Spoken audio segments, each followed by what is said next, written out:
ನೋಡಿ, ಬಿಡಿ ಸಿಗರೇಟ್ ವಿಷಯ ಈಗಿನ ದಿವಸ ಚರ್ಚೆ ಮಾಡೋದೇ ಇಲ್ಲ. ಎಲ್ಲೂ 10-20 ವರ್ಷದಿಂದನೇ ಅದು ಚರ್ಚೆ ನಿಂತು ಹೋಗಿದೆ. ಜನರಿಗೆ ಗೊತ್ತಾಗಿದೆ ಬಿಡಿ ಸಿಗರೇಟ್ ನಿಂದ ಅಪಾಯ ಸಾಕಷ್ಟಿದೆ ಅಂತ. ಅಪಾಯ ಅಂತಂದ್ರೆ ಫುಪ್ಪುಸುಗಳೇ ಕೆಟ್ಟು ಹೋಗ್ತವೆ, ಕ್ಯಾನ್ಸರ್ ಬರ್ತದೆ, ಹಾಗೂ ಇನ್ನೂ ಹಲವಾರು ಸಮಸ್ಯೆಗಳು ಉಂಟಾಗ್ತವೆ. ಆಮೇಲೆ ಸಿಗರೇಟ್ ನಲ್ಲಿ ಸಿಗರೇಟ್ ಬಡ್ ಅಂತ ಇರ್ತದೆ, ಅಂದ್ರೆ ಸಿಗರೇಟ್ ಫಿಲ್ಟರ್ ಇರ್ತದೆ. ಆ ಫಿಲ್ಟರ್ ನಿಂದ ಅಪಾಯ ಕಡಿಮೆ ಆಗ್ತದೆ ಅಂತ ಹೇಳ್ತಾರೆ, ಅದು ಸುಳ್ಳು. ಇನ್ನು ಕೆಲವರು ನಾವು ಒಳಗಡೆ ತಗೊಳ್ಳೋದೇ ಇಲ್ಲ, ಬಾಯಿನಲ್ಲೇ ಬಿಟ್ಬಿಡ್ತೀವಿ ಅಂತ ಹೇಳ್ತಾರೆ, ಅದನ್ನು ಸುಳ್ಳು. ಬಾಯಿನಲ್ಲಿ ಬಿಡೋದ್ರಿಂದ ಬಾಯಿನಲ್ಲೂ ಕ್ಯಾನ್ಸರ್ ಆಗೋ ಸಾಧ್ಯತೆ ಇದೆ, ಅಥವಾ ಲಂಗ್ಸ್ ನಲ್ಲೂ ಕ್ಯಾನ್ಸರ್ ಆಗೋ ಸಾಧ್ಯತೆ ಇದೆ. ಇನ್ನು ಕೆಲವರು ಹೇಳ್ತಾರೆ, ನಾನು ಸಿಗರೇಟ್ ಯೂಸ್ ಮಾಡಿದಾಗ ಮನಸ್ಸಿಗೆ ನೆಮ್ಮದಿ ಸಿಗ್ತದೆ, ಮಲಮೂತ್ರ ಸರಿಯಾಗಿ ಹೋಗ್ತದೆ, ಅದರಿಂದ ನಾನು ಉಪಯೋಗಿಸ್ತೀನಿ. ಆದ್ರೆ ಯೋಚನೆ ಮಾಡಿ, ಆ ಪ್ರಚೋದನೆಗೆ ನೀವು ಇದನ್ನ ಸಿಗರೇಟ್ ಉಪಯೋಗಿಸೋದಾದ್ರೆ ಸಿಗರೇಟ್ ನಿಂದ ಆಗೋ ಅಪಾಯ ಇದೆಯಲ್ಲ, ಅದು 100 ಪಟ್ಟು ಅಥವಾ 1000 ಪಟ್ಟು ಜಾಸ್ತಿ ಇರ್ತದೆ.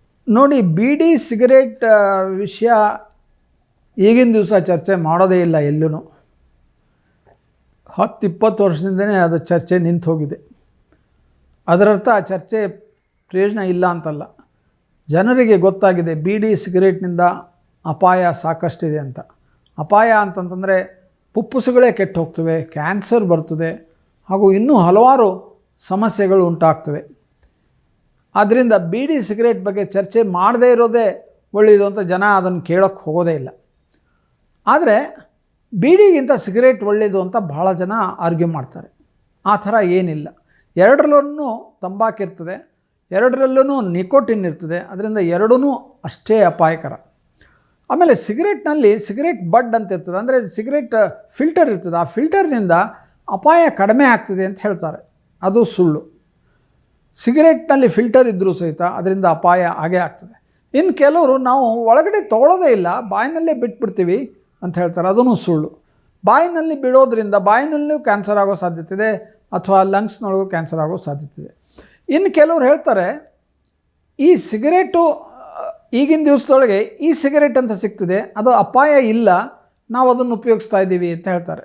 ನೋಡಿ, ಈ ಸಿಗರೇಟ್ನಿಂದನೂ ಸಹಿತ ಕ್ಯಾನ್ಸರ್ ಆಗೋ ಸಾಧ್ಯತೆ ಇದೆ, ಅದರಿಂದ ಸಹಿತ ಸಾಕಷ್ಟು ಅಡ್ಡ ಪರಿಣಾಮಗಳಾಗೋ ಸಾಧ್ಯತೆ ಇದೆ. ಅದರಿಂದ ಅದನ್ನು ಉಪಯೋಗಿಸ್ತಾ ಇರೋದು ಒಳ್ಳೆಯದು. ಇನ್ನು ಕೆಲವರು ಹೇಳ್ತಾರೆ, ನಾನು ಸಿಗರೇಟ್ ಯೂಸ್ ಮಾಡಿದಾಗ ಮನಸ್ಸಿಗೆ ನೆಮ್ಮದಿ ಸಿಗ್ತದೆ, ಮಲಮೂತ್ರ ಸರಿಯಾಗಿ ಹೋಗ್ತದೆ, ಅದರಿಂದ ನಾನು ಉಪಯೋಗಿಸ್ತೀನಿ. ನಿಜ, ಅದನ್ನು ಉಪಯೋಗಿಸಿದಾಗ ಮನಸ್ಸಿಗೆ ಸ್ವಲ್ಪ ಆಹ್ಲಾದಕರ ಅನ್ನಿಸ್ಬೋದು, ಯಾಕೆಂದರೆ ಅದು ಮಿದುಳನ್ನು ಪ್ರಚೋದಿಸ್ತದೆ. ಆದರೆ ಯೋಚನೆ ಮಾಡಿ, ಆ ಪ್ರಚೋದನೆಗೆ ನೀವು ಇದನ್ನು ಸಿಗರೇಟ್ ಉಪಯೋಗಿಸೋದಾದರೆ ಸಿಗರೇಟಿಂದ ಆಗೋ ಅಪಾಯ ಇದೆಯಲ್ಲ, ಅದು 100 ಪಟ್ಟು ಅಥವಾ 1000 ಪಟ್ಟು ಜಾಸ್ತಿ ಇರ್ತದೆ. ಕ್ಯಾನ್ಸರು ಅಥವಾ ಬ್ರಾಂಕೈಟಿಸು ಅಥವಾ ಇನ್ಯಾವುದಾದ್ರೂ ಪ್ರಾಬ್ಲಮ್ ಆದರೆ, ಅದರಿಂದ ಸಾಧ್ಯವಾದಷ್ಟು ಸಿಗರೇಟ್ ಸ್ಮೋಕಿಂಗನ್ನು ಅವಾಯ್ಡ್ ಮಾಡೋದು ಒಳ್ಳೆಯದು. ನೇರವಾಗಿ ಸ್ಮೋಕ್ ಮಾಡದೇ ಇದ್ದರೂ ಸಹಿತ ಹತ್ತಿರ ಯಾರು ಸಿಗರೇಟ್ ಸ್ಮೋಕ್ ಮಾಡ್ತಾಯಿದ್ರೆ ಅವ್ರನ್ನೂ ನಿಲ್ಲಿಸೋದಕ್ಕೆ ಹೇಳಿ, ಅಥವಾ ದೂರ ಹೋಗೋದಕ್ಕೆ ಹೇಳಿ, ಸಾಧ್ಯವಾದಷ್ಟು ಇದನ್ನು ಅವಾಯ್ಡ್ ಮಾಡೋದಕ್ಕೆ ಹೇಳಿ. ಭಾಳಷ್ಟು ಜನ ಇದ್ರ ಬಗ್ಗೆ ಗಮನ ಕೊಟ್ಟಿರೋದೇ ಇಲ್ಲ, ಅದರಿಂದ ನನಗೇನು ಆಗೋದಿಲ್ಲ ಅಂತ ಅಂದ್ಕೊಂಡಿರ್ತಾರೆ. ಆದರೆ ಈ ಸಿಗರೇಟ್ ಸ್ಮೋಕಿಂಗ್ನಿಂದ ಅಪಾಯ ಉಂಟಾಗ್ತದೆ. ಆ್ಯಂಡ್ ನಾನು ಹೇಳ್ದಂಗೆ ಅದರಿಂದ ನೆಮ್ಮದಿ ಸಿಗ್ತದೆ ಅಂತ ಅನ್ನೋದು ಅದೊಂದು ಭ್ರಮೆ. ನೆಮ್ಮದಿ ಸಿಗೋದು ನಿಜ, ಆದರೆ ಅದರಿಂದ ಅಪಾಯ ಇನ್ನೂ ದೊಡ್ಡ ಅಪಾಯ ಇರ್ತದೆ. ಅದರಿಂದ ಅದನ್ನು ಉಪಯೋಗಿಸದೇ ಇರೋದು ಒಳ್ಳೆಯದು.